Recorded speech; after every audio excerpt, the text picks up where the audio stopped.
താലപ്പൊലിയുടെ ആരംഭം കുറിക്കുന്ന ആദ്യ ചടങ്ങായ പണം വയ്ക്കൽ നടന്നു.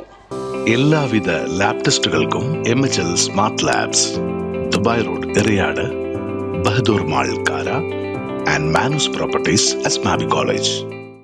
ചരിത്രപ്രസിദ്ധമായ കൊടുങ്ങല്ലൂർ ശ്രീകുരുംബ ഭഗവതി ക്ഷേത്രത്തിലെ താലപ്പൊലിയുടെ ആരംഭം കുറിക്കുന്ന ആദ്യ ചടങ്ങായ താലപ്പൊലി പണം വയ്ക്കൽ നടന്നു. ധനുമാസം 1-ാം തീയതി ഭഗവതിയുടെ നിഴലിരിക്കുന്ന സ്ഥലത്ത് വലിയ തമ്പുരാന്റെ പ്രതിനിധി സുരേന്ദ്രവർമ്മരാജ, കോയ്മായി എന്നിവർ ആവണപ്പലകയും വെള്ളിക്കുടവുമായി വന്നു. തൂശനലിയിട്ട് ആവണിപ്പലകമേൽ വെള്ളം കുടം വെച്ച് അതിൽ മുണ്ടഞ്ചേരി കാരണവരുടെ പ്രതിനിധി മോഹനൻ താലപ്പൊലിപ്പണം സമർപ്പണം നടത്തി. പ്രസ്തുത പണം വലിയ തമ്പുരാന്റെ പ്രതിനിധി വെള്ളിക്കുടത്തിൽ നിന്നെടുത്തു.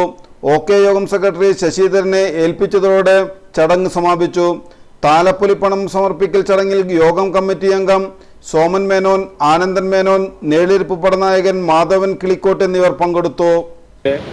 താലപ്പൊലി ആഘോഷത്തിൻ്റെ ആരംഭം കുറിക്കുന്ന ചടങ്ങാണ് 1-ാം താലപ്പൊലി നിർവഹിക്കുന്ന ഒന്നുകുറയാരം യോഗത്തിൻ്റെ നിഴൽ പ്രദേശത്ത് മുണ്ടഞ്ചേരി കാരണവർ താലപ്പൊലിപ്പണം വെച്ച് ഇന്ന് നിർവഹിച്ച ഈ ചടങ്ങ്. ഭഗവതിയുടെ 1-ാം താലപ്പൊലി ഏറ്റെടുത്ത് നടത്തുന്ന ഒന്നുകുറയാരം യോഗം അതിൻ്റെ ആ പ്രതിജ്ഞ അത് നിർവഹിക്കും എന്ന ഒരു സങ്കല്പത്തിൻ്റെ പ്രതീകാത്മകമായ ചടങ്ങാണ് മുണ്ടഞ്ചേരി കാരണവരുടെ താലപ്പൊലിപ്പണം സമർപ്പിക്കൽ ചടങ്ങ്. അതാണ് ഇന്നിവിടെ നിർവഹിക്കപ്പെട്ടത്. കൊടുങ്ങല്ലൂർ ഭഗവതിയുടെ താലപ്പൊലിയുടെ ശരിക്കുമുള്ള അതിൻ്റെ ആരംഭം കുറിക്കുന്ന ഒരു ചടങ്ങ് എന്ന് പറയപ്പെടുന്നത് ഈ പരമ്പരാഗത ചടങ്ങാണ്. ഇതിൽ കൊടുങ്ങല്ലൂർ വലിയ തമ്പുരാൻ്റെ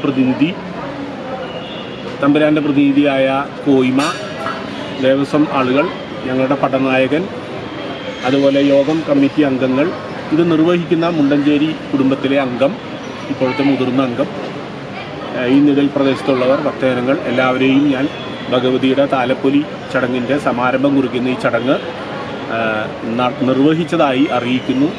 ഭഗവതിയെ സംബന്ധിച്ച് ഭഗവതിയുടെ മകരമാസത്തിലെ താലപ്പൊലിക്കുള്ള സമാരംഭമാണ് ഇവിടെ നടന്നത്.